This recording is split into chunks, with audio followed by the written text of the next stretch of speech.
managers of CRDTours. I've been working with this project for around 5 years, so it is my first job after I graduated from Phnom Penh cities.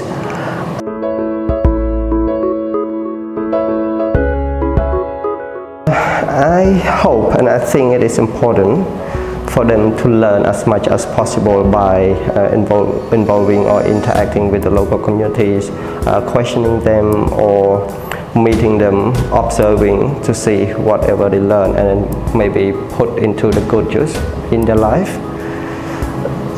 And I also maybe more or less hope that it can be changed your life in whatever comfortable for the student that came to visit the village here or the place here.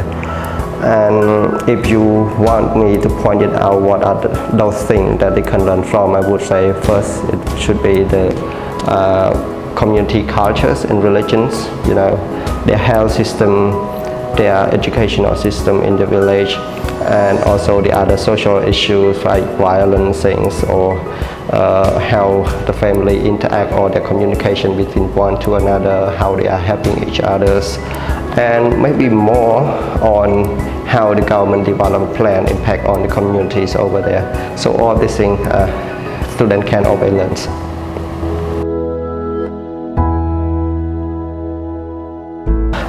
I think being respectful when you are traveling in Cambodia is very important. Even more important if you are traveling to a local community where the culture is a bit sensitive. For us here, we would just trace out a few things. Let's say about dressing, for example. So we encourage everyone to dress properly when you are visiting the local communities, because normally they have low education, they may just copy what you are having. So the best way to dress properly is, if you are wearing short, make sure it is at knee level. And if you are wearing t-shirt, make sure it is not a reveal t-shirt, maybe some to cover your shoulders like that.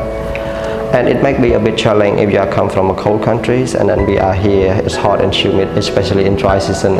In April it can jump up to 40 degrees. Yeah, even in rainy season sometimes it's still hot. So it is a challenge, but you know, sometimes you have to choose between challenges and the impact that the negative impact that you leave for the community after you finish your visit. This is one thing. Actually, there are more ways that you can travel in a respectful way. For example, don't give any gift to kids along the road informally, because this can lead into the beggar after you finish, because kids sometimes they don't understand things, they may just expect something the same from the other tourists as well. And there is a way you can give gift. Maybe you give to the homestay owner, they are more mature than the kid. And taking photos by asking them first before you take it, or sometimes you just go and take a photo with them, that's also very useful. And respond a smile with a smile to them, that's also useful. And yeah, this is something. Don't show the public affection. So this is also very important. Some people may not understand that, but actually for them it is a shock. You know, they don't do that at all and over there. So yeah, that is some key. This is other keys importance.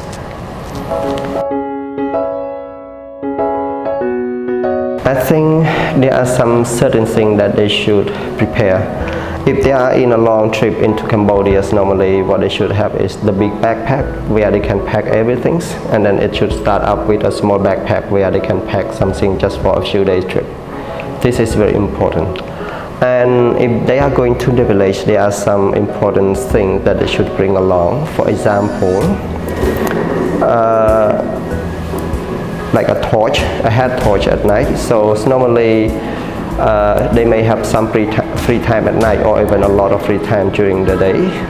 So head torch can help them a lot for going to the bathroom during the night, and also reading a book during the night when they are not sleeping, but just lying in the bed, because of the local community going to bed a bit early. And some other important things like sunglasses and hat, insect repellent. So yes, a lot of mosquitoes. And for sure, mosquito love foreigners. So I'm sorry, Cambodian mosquito is like that, but you know, just bring along the repellent and then that's it. And Maybe also you should have some reading book. If you have any medical care for yourself, you should also bring along, because if you're looking for any medical treatment in the village, it will be very hard for that. And for wearing food, it can also be important. If you are not involved in any serious activity, flip-flop used to be, it can be flip-flop or thong in Australian version. It can be one of the most convenient one to use. And yes, so these are the material that you should bring along when you are visiting local communities.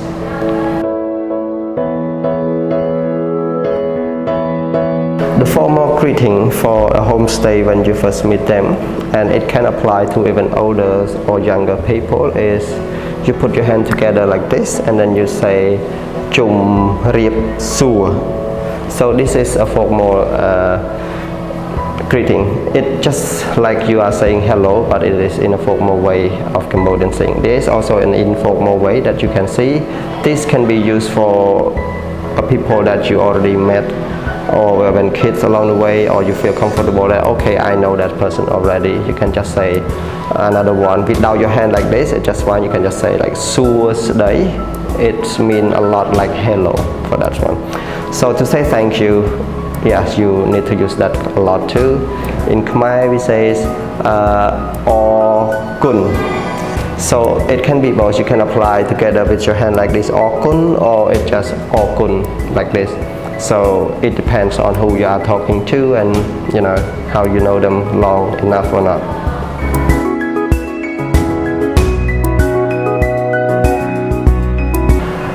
What CRDT likes about hosting EWB so far, I think one important one is that we are not only organizing a trip for EWB, but we also learn from what EWB is doing.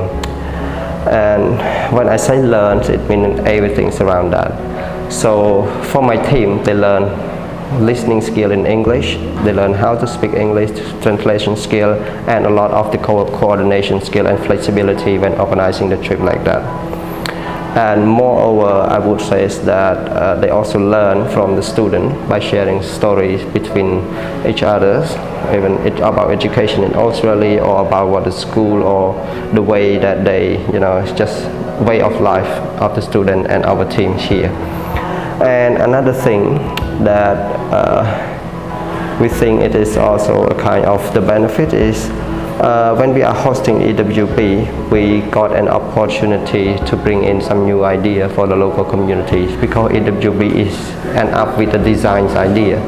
So some of the idea may work with the communities if we can finalize it, or you know, put into the good use in the future, or if we have any project to support that kind of designing to the village. And yes, I think more is about like, see, when EWB coming through CRDTours, it also just helps CRDT in sustainable development. You know, CRDTours, to be honest, it make a profit from that, and then the profit we're giving to CRDT, so CRDT can progress its work. And at the same time, it's also an opportunity for the local core communities themselves to meet different people, change different cultures. If you are waiting for local community to go to Australia, that's not going to happen, but this is one way that you can meet them and exchange by speaking, learning from each other, and also they can earn some income from providing the homestay service, food service, etc. Yeah, so all that thing.